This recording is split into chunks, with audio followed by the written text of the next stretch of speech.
Hi, my name's Iren Saturian, and I am the founder of Modest Fly Art, which is now a nonprofit organization in Los Angeles, California. Here's a little bit of a backstory on us. Um, I am a leader of about 12 instructors and over 135 students currently active at our studio. And in coming to this inquiry and trying to decide what I should approach, um, I figured and I realized that I had to figure out a way to engage better with students and instructors as well. So I decided to choose three of my instructors, and they were to choose two students of their own. And we approached a couple of different methods and practices to see outcomes and feedback from them. And as I worked with my instructors personally through focus groups, they worked with their students in interviews and through questionnaires and artwork evaluations. And so as we went through this inquiry, we began to understand the benefits of these practices, and we were able to improve our teaching approaches towards these students that we had inquired with. Um, so, my wondering questions were could we as teachers use specific practices in getting to know our students personally to create a more effective curriculum and inspiring learning environment? So, if so, what would those practices be? Are the instructors able to understand and differentiate these methods and how they can apply these outcomes to their teachings? Do students or teachers report that these practices, or at least one of them, produce work that is more personally meaningful? And are there any changes to the learning environment and their personal relationships? So the participants that I chose were my instructors, Miss Mari, who has been at Modest Fly for over 8 years, Miss Colette, who has been working with us for about 5 years now, and Miss Gabby, who is actually a previous student. Who began working here about a year ago as a volunteer, and she quickly grew and became one of our best instructors today. Um, our students, this is Ariana Lusparian. This is just one student. She belongs to Miss Maury, and so she is 12 years old, and here is some of her work attached to the left. So as we collected the data, we slowly started putting it together in these boards so that we were able to see how this research and feedback was coming together.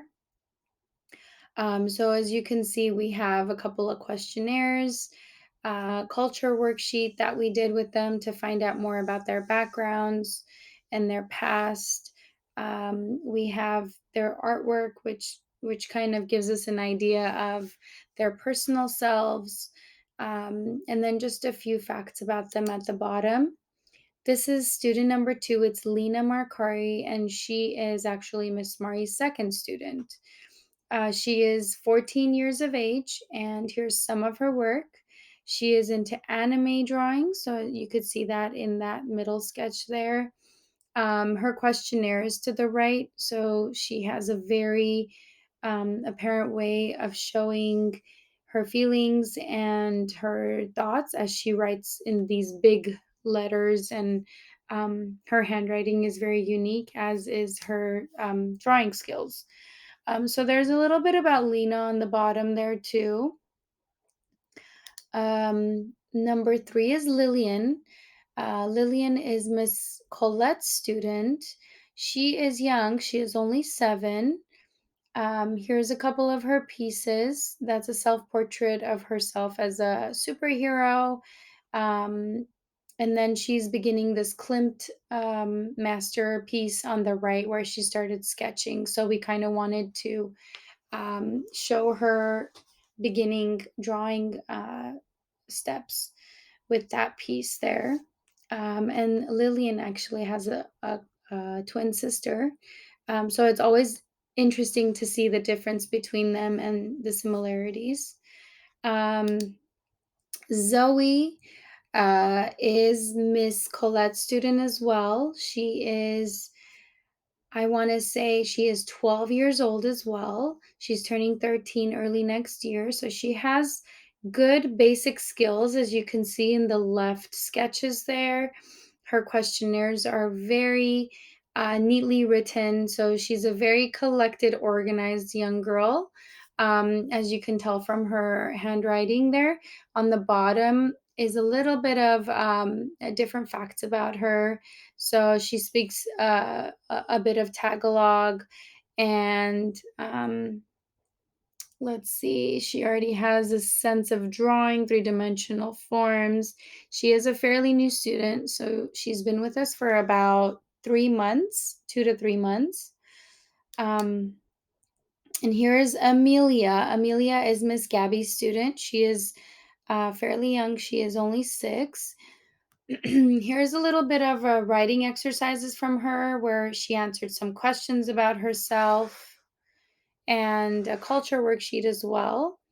So she speaks English, Swedish, and Armenian. She loves school and being with her friends. So that's a little bit about Amelia. She's learning her basics. So she's just going through her forms and shapes and all of that right now. Emma Tumanyan, she is also one of Miss Gabby's students. She is 8 years old. As you can see, she's going through all of her fundamentals as well. She started out with her forms and her color wheel. That's a little bit about her in the questionnaire, about her passion, and also a culture worksheet um, where she stated that she speaks English, a little bit of Spanish, and Armenian. Um, she wants to become an actress. So it's really fun little facts about her. Here's a photo of me and Miss Colette. This is during our interview when I was interviewing her. And I realized that speaking to my instructors through these interviews is really rewarding because I get to learn more about them personally. And during the interview process, it's very open conversation. It's not an answered question where they have to write every single word down. It's not limited to paper and pen. So we kind of conversated, had a lot of fun getting to know more about each other. The inquiry was made up of classroom observations, mainly interviews, focus groups, and an analysis of student artwork to understand the effects of self reflective journal writing, questionnaires, and personal conversations between students and teachers. So the interviews, the students' work was looked through, evaluated, and questions were composed for these questionnaires and interview processes. The focus groups, there were 2 focus groups that we had before and after the methods were completed. And throughout the process, the instructors each worked on their own journals to provide me personally with their field notes, thoughts, ideas, and feedback. So the methods we used were focus groups, where we discussed how each student was engaging and giving feedback. Interviews, the questionnaires and interviews were both of great value because they were personal explanations of thoughts, processes, feelings. Questionnaires were great because we learned more about each student, reflected on how we should alter their lessons and our ways of teachings to fit into their interests and their way of thinking. And the journal entries were so personal and a very nice self reflective process that we were able to understand more about each other that way. Here's a little bit of literature review from Dana and Hoppy from the book that we read in class. And they said that reflecting on your own teaching to locate a problem of practice to study through the process of inquiry requires a comprehensive examination and analysis of several factors, including the children you teach, the curriculum, content knowledge, teaching strategies and techniques, and your own personal beliefs about your practice, your personal and professional identities, equity, social justice, and teaching context. And that really spoke with me because I believe that that's all that my inquiry is about. So I thought that was important to include. Here's data analysis.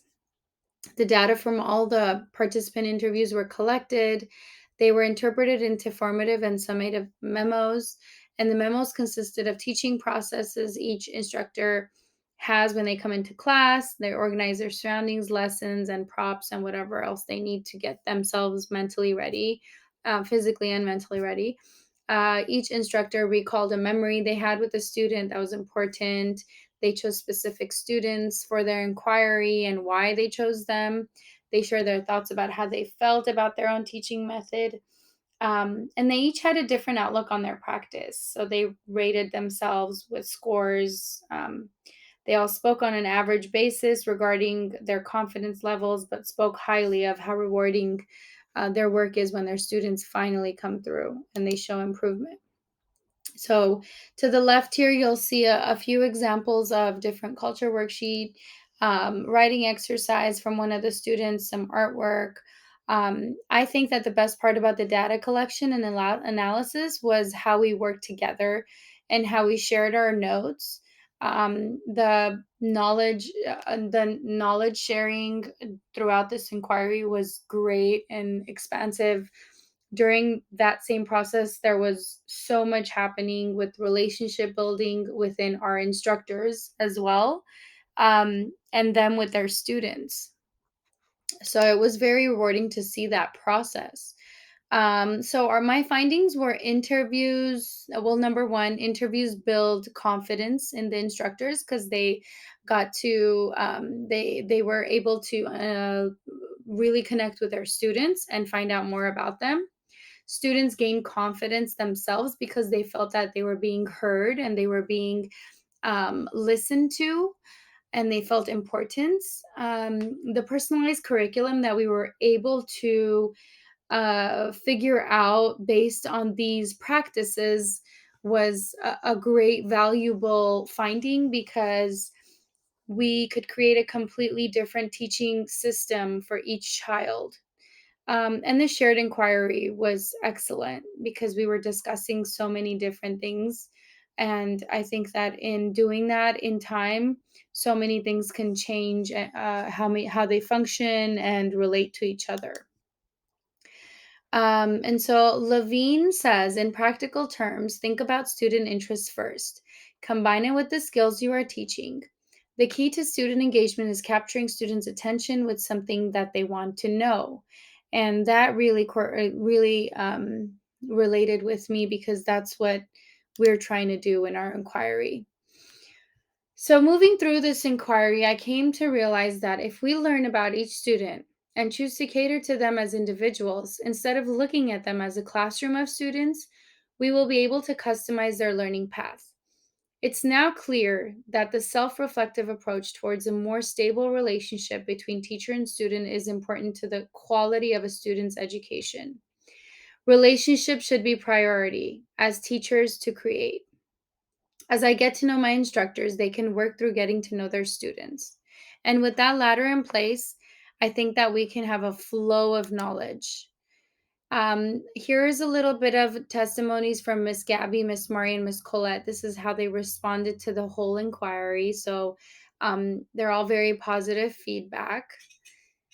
And my concluding thoughts, here they are. As an organization offering this type of an educational approach, will be of utmost value to our students during their educational endeavors and the choices they make towards their future. We have the future of art education in our hands, and not taking a moment to pay attention now will only result in further lack of interest in the arts. In time, the disappearance of the arts overall. That would be unjust and a disservice to our society. In turn, we will be of service to our students of the younger generation, to our community in coming together, and to our instructors in helping them understand their teachings. and to the future of our children who need to learn the type of art that will engage and consume their attention. Thank you so much for watching. And if you have time, you can check us out. If you're in the area one day in LA, please come by and say hello. Thank you.